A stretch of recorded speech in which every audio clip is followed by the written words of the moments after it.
Hey guys, in this video, we're going to be talking about how to use HelloFresh Marketplace add-ons. So let's just get straight into the video.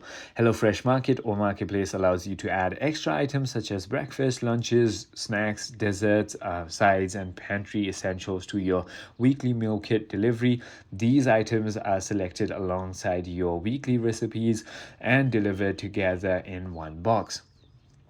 Log in to your account on your HelloFresh application. Then all you need to do is head into your menu page, and once you're here, all you need to do is look for the market or add-on section. This is typically located next to or below the main weekly recipe selection, and browse through the available categories like breakfast and so on. Ensure you save changes before the weekly cutoff time, and that is it. I hope this video clarifies everything for you. If you have further more queries, feel free to comment down below, and I'll see you on the next one.